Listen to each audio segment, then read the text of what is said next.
Okay, so I want to be very clear before we start this video. The things we're going to discuss today are purely from my perspective. They're things that over the years I've definitely struggled with, and they are the key 5 signs that my wife picked up on before I actually got my diagnosis last year in 2023. Autism comes in many forms, as we know, and the 5 signs that I'm going to discuss today really are just a small selection of the bigger picture. If you do relate to anything discussed in this video though, I'd love to know your own stories in the comments below, because it might be something we can discuss in a future video. Let's dive in.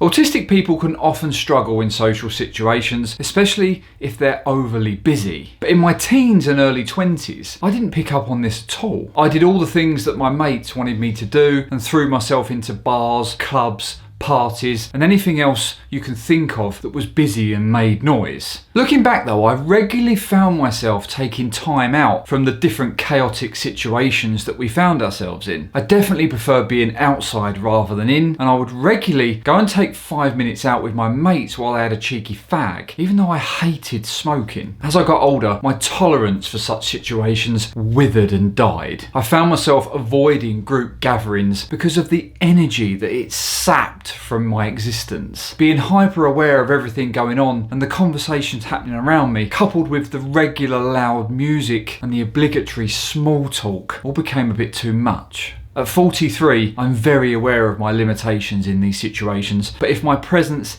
is essential, I don't tend to stay too long. Even after just a couple of hours, the rest of the day is a write-off.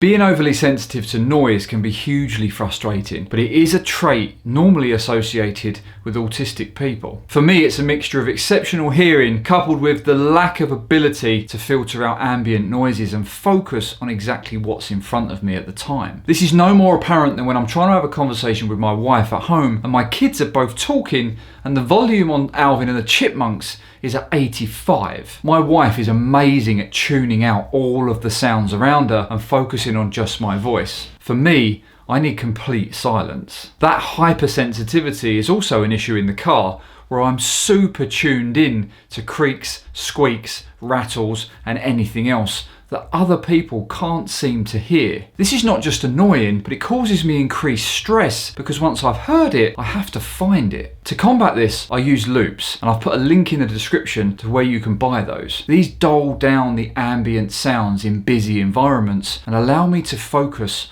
on what's in front of me.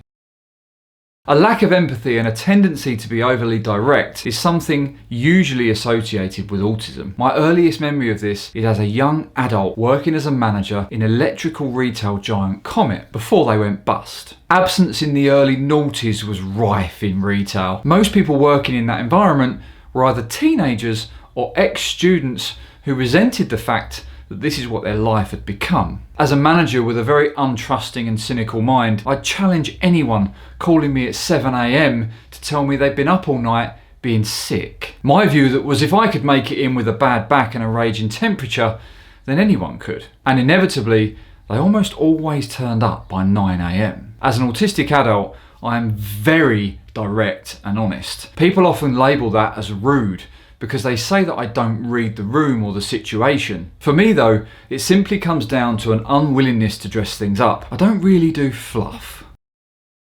Autistic adults can often become completely consumed with a project or task to the point where normal everyday life just blends into insignificance. This can be a big issue when you're married with 2 young children who rely on you to do the simple things like, well, being a husband and a dad. For me, this obsessive behaviour has become even more apparent since we started the business 2 years ago in 2022. I've mentioned before that many reports suggest that 1 in 3 self-made millionaires is autistic, and it's this particular trait that puts me in no doubt of the legitimacy of that stat. At times, this extreme consumption has led to very uncomfortable conversations with my wife, which, if we weren't as strong as we are, could have led us down a very dark path. Whilst I'm very aware that I'm doing it, until I've settled my mind on the task at hand and I feel like I've got a genuine grip of it, I simply can't put it down.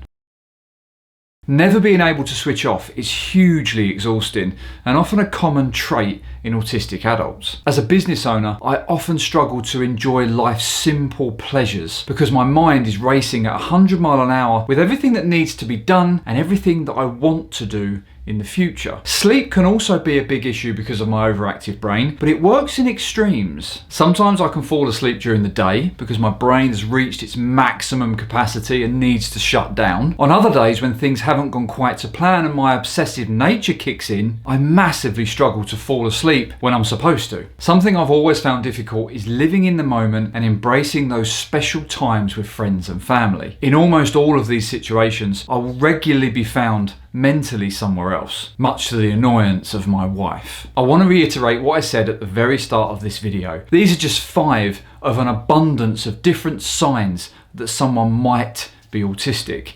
5 things that I've found were the big drivers for me going and getting my diagnosis last year. Just because you suffer with 1, 2, or all of these doesn't necessarily make you autistic, and for me there are many other things that make up my brain that I'll try and share with you over the coming weeks and months. If any of these points resonate and you've got a different take on them to me, or they affect you in different ways, I'd love to know how they do in the comments below. It might make for a fantastic talking point in one of the upcoming videos. If you have got value, I've tried to listen to you all from the last video and edit this in a different way. But if you have got value today and you're not subscribed, please drop a subscribe down below, drop us a like, and say anything you want in the comments, because any feedback is good feedback.